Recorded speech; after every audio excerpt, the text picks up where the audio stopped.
Here on the ground, change happens fast. Problems feel frequent and urgent. It's loud and anxiety runs high. From a satellite view, the Earth looks the same as it did thousands of years ago. We've been here before. Let's learn from our past and shoot for a better future.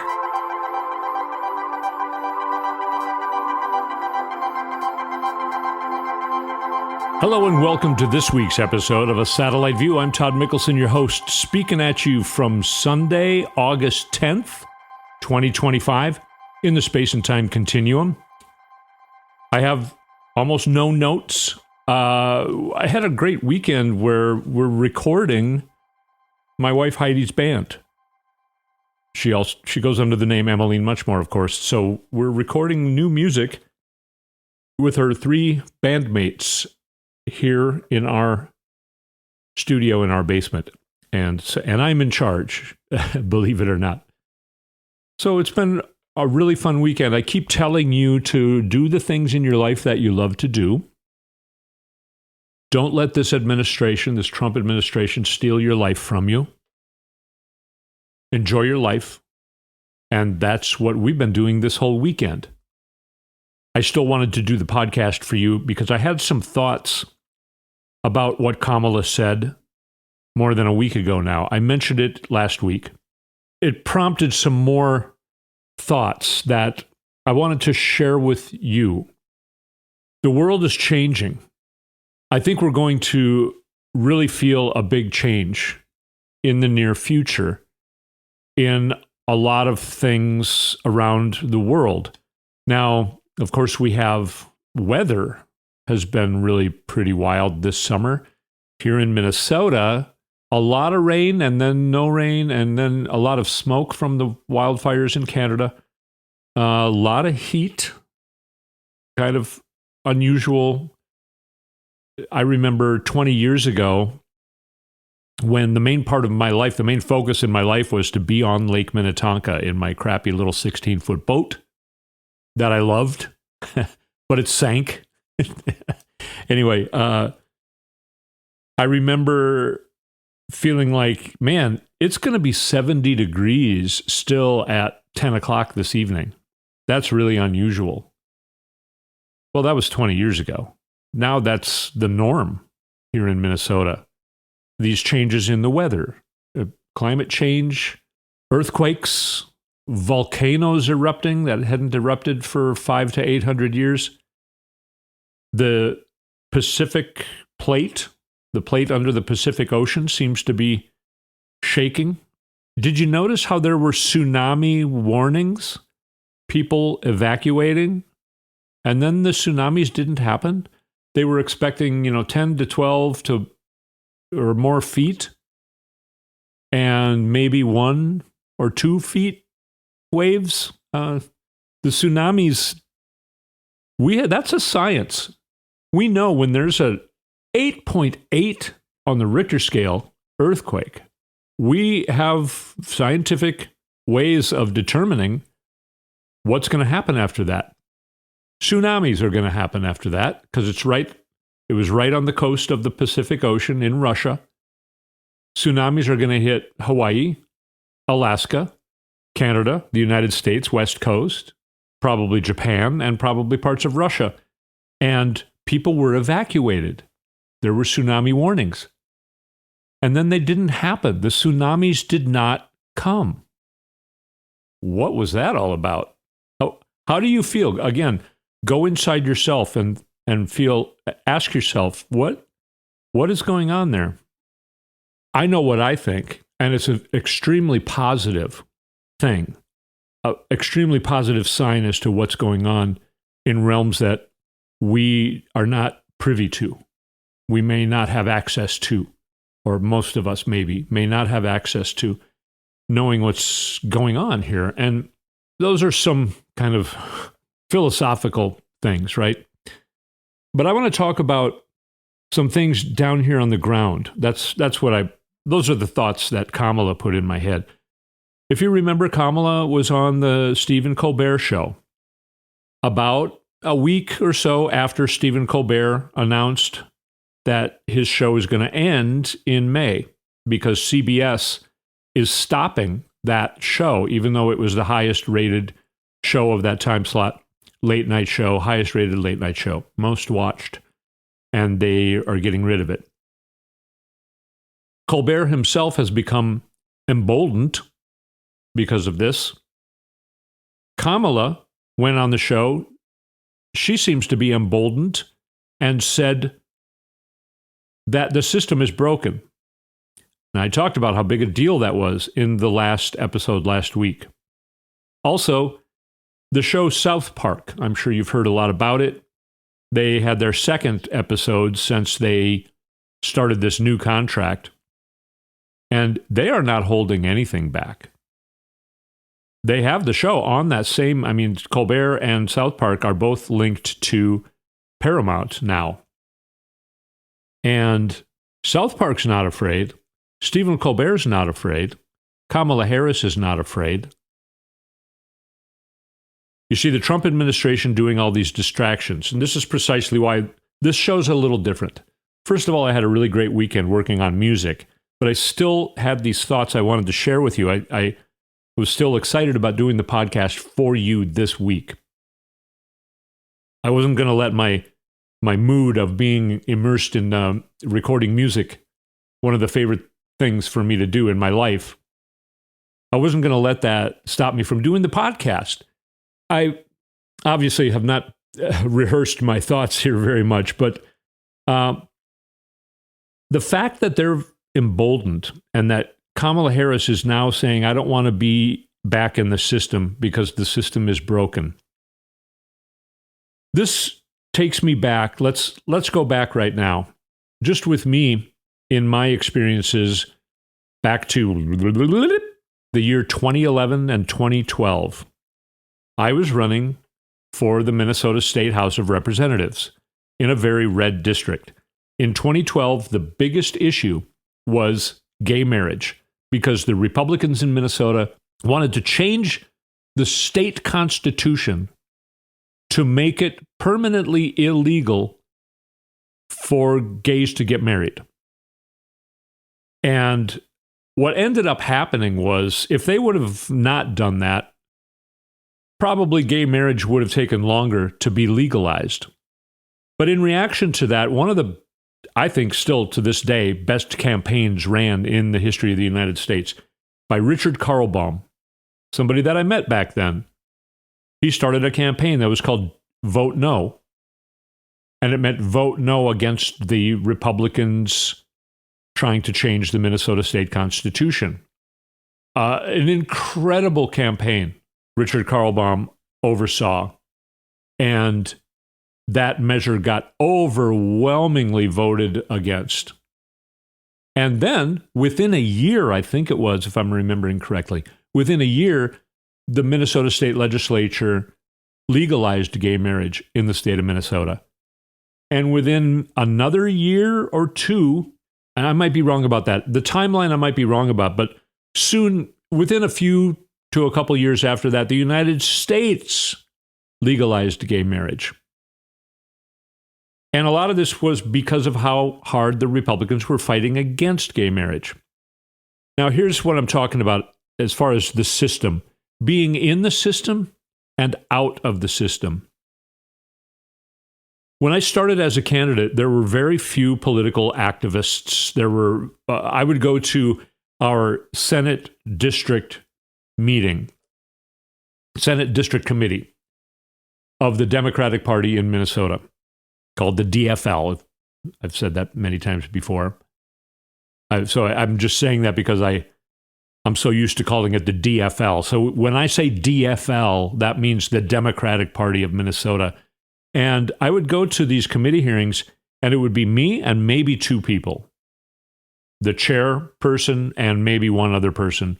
And then I would show up as the new candidate, or at least vying to be the new candidate. Very little action going on in this district, actually on either side, Republican or Democrat, because the Democrats knew they were always going to lose. Very red district. Their base vote was 29%. meaning that's what you could expect normally. The Democrats would get 29% and the Republicans would get, like 61%. What's the math there? 76, in the 60s, 65% of the vote. So the Democrats never really tried and sometimes had trouble and sometimes could not even find a candidate to run for the State House of Representatives. The Republicans didn't run any kind of campaigns and didn't have people showing up at their committee hearings because whoever ran was going to win. So they didn't have to put any effort into it. They didn't raise money. They didn't run campaigns. They did not door knock. They didn't take out ads in the paper. They didn't do anything because they were just going to win. That was the atmosphere then. And I decided I was going to run a good campaign. I door knocked, and I've had people reacting like, wow, nobody's ever door knocked. Thank you for doing something. Thank you for actually having some vigor in what you're doing here. Drummed up a lot of excitement on the Democratic side, and I think, pissed off the Republican side. They ended up having to spend some money against me. They had to raise some money and spend it against me. And that pissed them off. And that started something that has now culminated into Kelly Morrison being my current congressperson. But again, that's still not what I'm talking about. Going back to the fact that gay marriage was the biggest issue in 2012, there was a woman she was very progressive, passionate, got involved. She usually was one of the two people that were at the committee hearing or committee meetings I would go to. She was passionate about issues, and I 100% agreed with her on everything.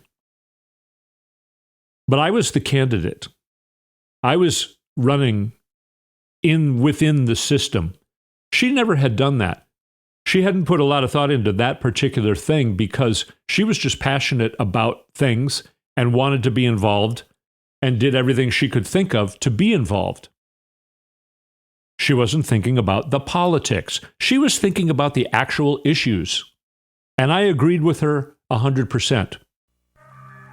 She and I got into she got really pissed at me. I never got super pissed at her, or I never got pissed at her at all. But she kind of let me have it. And I'll tell you why after we take a short break, okay? We'll take an early break here, and then I'm going to finish this.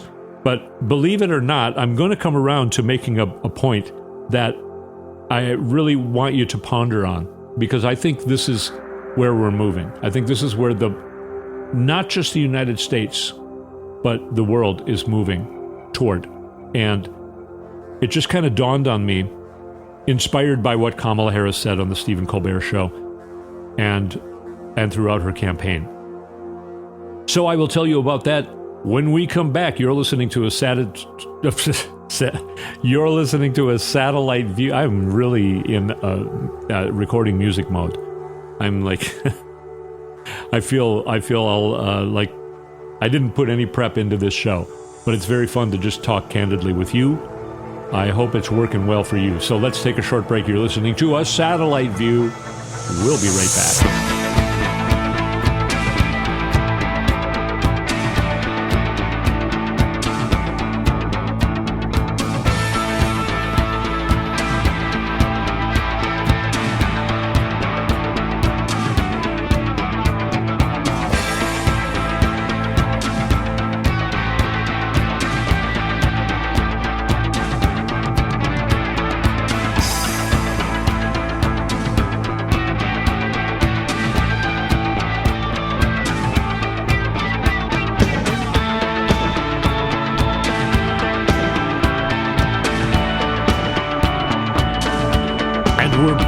Satellite View. If you like the music you hear here, go to toddmikkelson.com, push the music button, and visit our website, satelliteviewpodcast.com.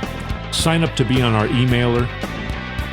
Find our YouTube channel by going onto YouTube and search for A Satellite View Podcast.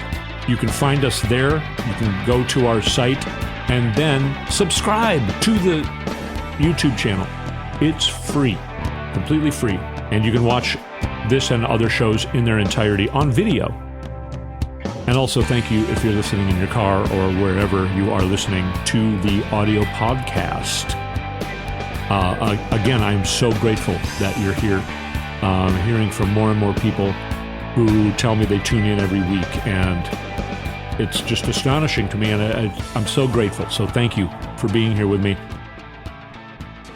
The reason the person was mad at me when I was the candidate, and this person was doing everything they could think of to try and stick up for the issues that I completely agreed with, but this person, I think, thought I didn't agree with. So we were coming up to a parade, a point in a parade, and I was going to have my group of people. I had my cool vintage car in it. I had magnets made for the doors. We were going to have a presence at the parade. That, by the way, had never happened before at this level in this very red district. I mean, I was terrified. Absolutely terrified. I thought people were going to, throw tomatoes at me or something because I'm a Democrat in a red district. The parades went really well, but we were, I had T-shirts made. We had signs people were holding. We had a great presence going on. And this person in the committee then said, "Oh, the vote no, Richard Karlbaum's great campaign ran to vote no on the Republicans' proposal to try and permanently outlaw gay marriage in the Minnesota Constitution." So they were known as the Vote No people, the Vote No campaign. This person who was in our committee, our Democratic committee, local Senate district, said, "Hey, the Vote No people are having a spot on the parade, and I think I can get them coupled up with us." And I just immediately said, no, we don't want to do that. I would like to have some separation between my presence in the parade and their presence in the parade. And this person got sincerely pissed and offended. I should have seen it coming. She stood up to me vigorously. She was really, really pissed. The thing is that I agreed with her. I was for the vote no proposal. Actually, in reality, I don't think the government, the United States government or any state government or local government should have anything to do with marriage at all. I don't know why they recognize heterosexual marriage as being legal and then feel like they could make gay marriage illegal. I don't think they should be saying anything about heterosexual marriage. I don't think it should be a part of any type of politics. That's a personal thing. For a lot of people, it's a religious thing. Separation of church and state. If you want to go along with the tradition of being married, that's up to you. It's not up to our government. That's what I really think. And that's what Kamala's getting at. And that's what this person that was mad at me, who was putting in so much work, volunteering to do all of these things to try and make the Democratic Party better and win more elections in Minnesota. I agreed with this person. And I explained, and after a while, I think it got through. But basically, the problem here is I'm in the system. There's a system, and within this system, in a red district, if I'm tied to gay marriage, I have less of a chance of winning. Even though I totally believe that gay marriage should be just as legal as heterosexual marriage. If we're going to make things legal and illegal, traditional personal things legal and illegal, which I disagree with, but I didn't want to go that deep into it. This person's not in the system. So it's almost like she was free to talk about the real issues. Things like right now that are going on, people talking about the genocide in Gaza. Inside the system, Democrats have to be super careful because of the politics between the United States and Israel. And if you say the Israeli government sucks and is performing genocide, is committing genocide, then the right wing immediately calls you anti-Semitic. You're against the Jews. That's inside the system. Kamala Harris was asked if she would do anything different than Joe Biden when she was campaigning. At the time, she was in the system. She was the vice president. Joe Biden's vice president. What is she supposed to say? I think if you're just talking to her at her house and you were, at a party or something and you were her good friend and you said, so what would you do different than the Joe Biden presidency? I think she'd say, well, we at the very least need to put limits on what Israel can do with our weapons and money because they're committing genocide in Gaza right now. And we need to have some rules that if they don't stop it, we're going to stop sending them money and or weapons. That's what I think her real answer would be. And that's what her answer will likely be now that she's outside of the system. And whether or not I'm correct about her in that regard kind of doesn't matter. I'm trying to make a point here about being inside the system and not inside the system. Now, as a candidate running for the Minnesota State House of Representatives, thinking about the politics of running in this very red district, I was hoping that gay marriage would not come up because I was talking about, I'm a small business owner. My daughter has the privilege of going to a very good school district, and I want to have every child in Minnesota give them the same opportunity that my daughter has. That's what I wanted to talk about. When they say, do you believe in gay marriage? What am I supposed to say? Now, the one or two times I was asked about it, I said, I think that it should be just as legal for a gay person to be married as for a straight person to be married.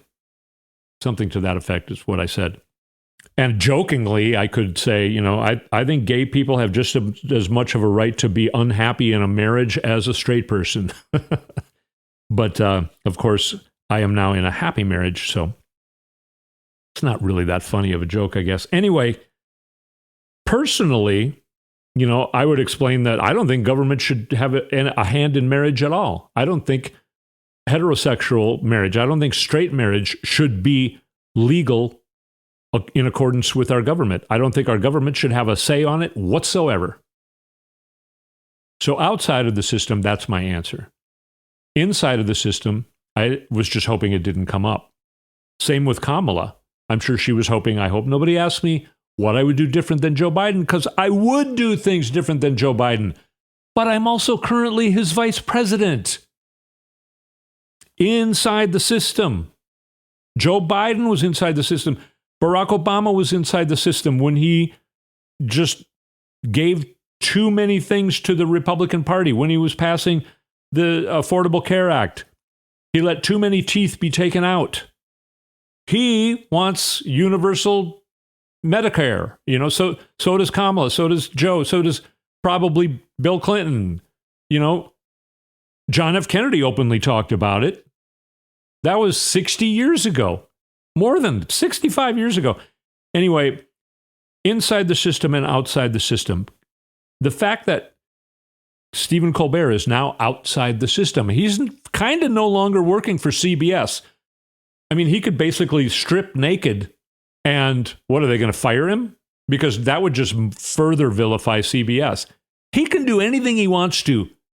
Even though he's still on CBS, he can do anything he wants to because it's very clear that the country is on his side and against the CBS side.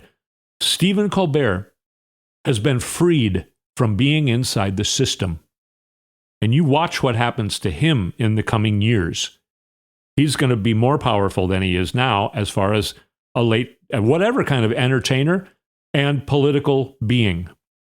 South Park, they don't give a flying F. Am I right? Okay, that's inside the system. Outside the system, I would say they don't give a flying fuck. Okay, there, I said it. So they feel like they're outside the system. They can do whatever they want. And they're going really far, right? Kamala now is saying, I don't want to go back into the system because the system is broken. I want to go around and talk to the people and ask them what they want for the United States. And even during her campaign, she would say, it's up to the people to decide what they want. It's up to the people to decide how this government should be. I want to hear from the people. We're all in this together. She said things like that during the campaign. And now all that has happened. And she is saying, I don't want to go back in the system right now. To me, that sounds like she's planning on changing the system. If you've been listening to this podcast, you know there are a lot of things going on internationally having to do with electronic stealing of the 2024 election. It is starting to get talked about more and more. Now, I'm not doing an update about what things that have happened that you may not have heard about, although, by the way, Ukraine keeps doing attacks on military, like military weapons and oil production plants. They are on the cusp of absolutely wiping the Kremlin out right now. The Kremlin is in the process of collapsing. But the media only talks about Russia attacking Ukraine. There are great news sources of people who are in Ukraine talking about what's going on. You heard Zelensky say, he's basically saying, I don't need to be at some stupid meeting with Putin. I don't care. He's empowered. Now, getting back to the in and out of the system thing, I'll finish. The reason I'm not doing the sort of news items is because almost all the news items this week has been the Trump administration trying to distract us from either what I'm talking about in the Ukraine winning the war, the electronic changing of the votes to steal the election in 2024 and other years and other places than the United States. That's an international thing. The Epstein files are an international thing. So all the little news tidbits that happened this week, we're not going to even put any thought into them individually because they're all nothing but trying to distract from these major things that are going on. Kamala Harris being outside the system, like this friend of mine, and now this person's a great friend of mine, this person has come to understand that I'm totally in cahoots with you. We agree 100%. When I was a candidate inside the system, I wasn't allowed to be with you 100%. I wasn't allowed to be in cahoots with you. I had to think about the politics within the system if I had a chance of winning the election. My friend Kelly Morrison, who is in Congress, like any and everybody in Congress, in the Senate and the House, when you know them personally, there's always some differences between what they would tell you personally about an issue and what they would say on Capitol Hill. That's because they're in the system. Kamala Harris is saying the system is broken. I think some of my friends who are in the state legislature and the United States legislature, people that I personally know, I think they agree with that 100%. And they would love for the system to be different. They would love for the system to allow for elected officials and candidates to talk honestly about issues like human beings are supposed to do. This is what I'm talking about when things are changing. Things are changing to become more human. Podcasts are more popular now than big, fancy, expensive television productions because that's the old world. Podcasts are like talking or listening to somebody personally. That's the direction things are going. That's the direction Stephen Colbert is going to go when he's no longer on TV. That's the direction Kamala Harris is already going. It's going to be very interesting to see what happens with politics and the system in this country and, in fact, the whole world. in the coming weeks, months, and years. We are rehumanizing. A lot of people, I think, feel nervous because, AI is coming and everything's getting out of hand. Everything's on social media. Everything's in the computer or in your phone. Younger people are starting to kind of push away from some of that, actually. They're becoming more human. Part of it is they're still in their phone or on their computer, but they're engaging in like podcasts that are more regular people. There aren't the stupid rules of the FCC or whatever, where you can't say certain words, you can't make certain noises with your mouth on broadcast. Fuck broadcast. Go to a podcast where people can say whatever we want. It's more personal. That's the direction it seems like we're going in. And I find it very interesting. And I find it a very positive thing. I will leave you with reminding you, yes, Kamala Harris is still here with us, as are everybody. We're all still here together. I'm still here with you. I'm determined to do this podcast every week. I might take 1 or 2 weeks a year off. I don't know. Maybe not. Because I think it's important for us to engage with each other. I love having you here with me, and I am trying to help you by being there with you.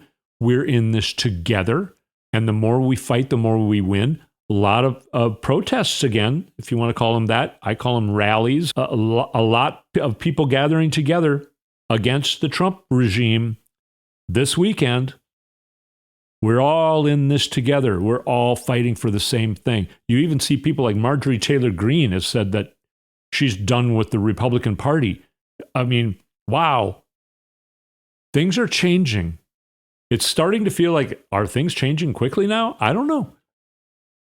I was going to say, if you're feeling uptight, if you're feeling nervous, be careful with the information you take in, because our media is absolutely frustrating right now. Our regular corporate media, the media that we've all been used to listening to for decades, is so frustrating and aggravating and maddening. Be careful with that. Find other avenues to get information. You can find real news about the Ukraine and Russia war, not what corporate media is saying that, the Russians did another hit deep in Ukraine. That's all they say. They never report about Ukraine did a hit deep inside of Russia and did not kill civilians, but took very strategic, smart steps in winning this war. If you are caught up in frustrating things and you're feeling nervous and scared and have anxiety about what's going on around you, just stop and breathe. Breathe in for 4 seconds. Hold it for 4 seconds.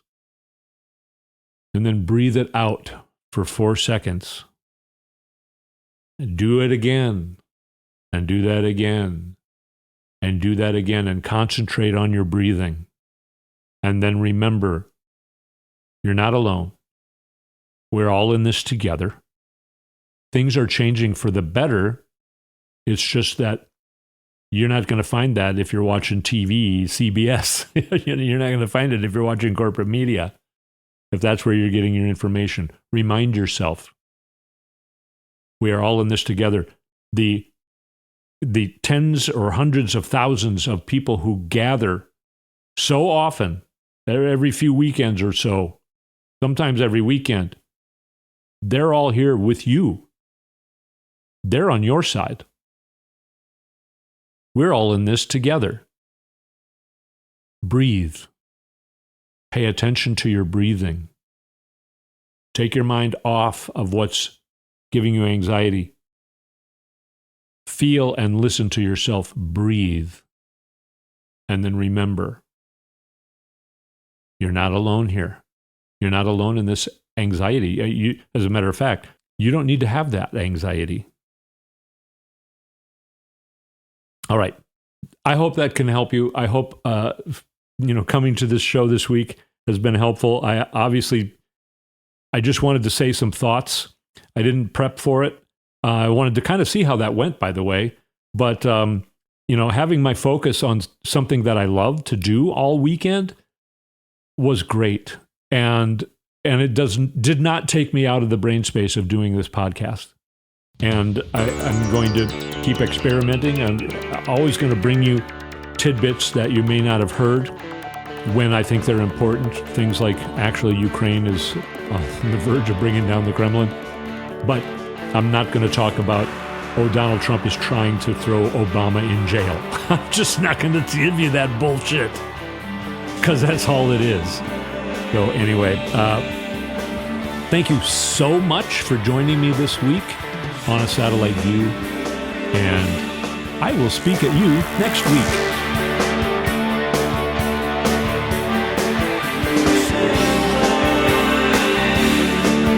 You've been listening to A Satellite View with Todd Mikkelson. Go to toddmikkelson.com for links and more information.